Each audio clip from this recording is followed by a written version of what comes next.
Spider-Man's uncle once said, "Peter, with great power comes great responsibility." And in this video, we're going to look at French and Raven's power bases, the forms of power. And as we look at this, I don't just want to make it academic, I want to make it real world. So ask yourself, as we talk about these, where do I see myself in each of these forms of power in my professional role? So let's get into the details.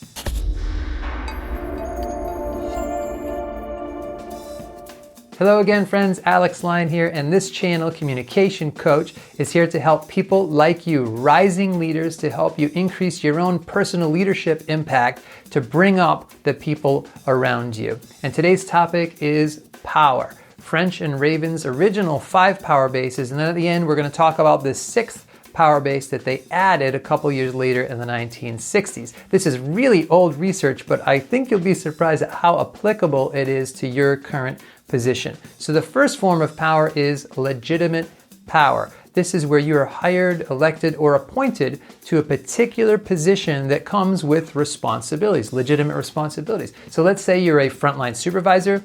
You're probably going to, at some point, make people's schedule. That's your legitimate responsibility. It's tied to your position. And clearly you don't want to overuse this legitimate power and lord it over everybody. Like Peter Parker says, with power comes responsibility.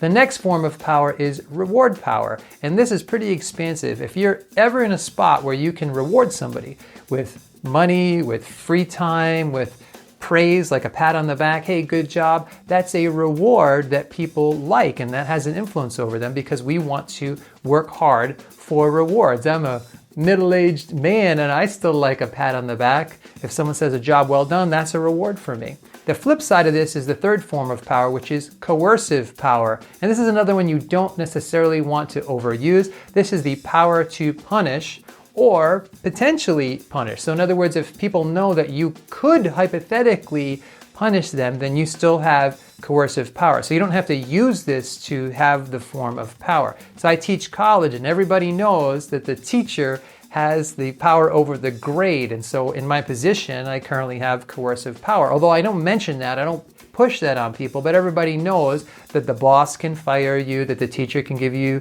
a bad grade if that's the grade that you earned, and so forth. The next form of power is referent power, and this is really the power of likability. If you have an influence over people because you have charisma, you have a good relationship with them, they look up to you, that's referent power. And whenever I talk about referent power in my classes, people mention people like Oprah Winfrey. She's not my boss, she's probably not your boss, but she has a lot of influence over people. She recommends books and then people read them, they become bestsellers. She gives advice and people take it. She has a lot of referent power. And this is one that is wonderful to cultivate and use, and you can't do too much of it because it's not like legitimate power or coercive power. It's a kind of power people want to follow you. And the 5th of the original 5 power bases is expert power. If you have a really high level of education, let's say you're a physician or a lawyer or a professor, some kind of expert engineer, then you have expertise. And a lot of times people will look to you to bring in that expertise to influence a decision, to figure out the way forward that's going to help and create the most benefit. So that's an expert power that you bring to the table to influence things. And I've seen entire groups get swayed by one expert because that expert knew more than everybody else. So those are the original 5, and the 6th power form or power base is a little controversial. This is called informational power. First of all, it's not tied to you as a person. It's the power of the information. So let's say you have information that you provide to somebody that might influence that decision or a future decision because they've been swayed by it. They've been persuaded. Sometimes we're persuaded by evidence, by information. I say it's a little controversial because if you think about it, if you're in a professional setting and you have information because you're in that organization, that information doesn't really belong to you personally.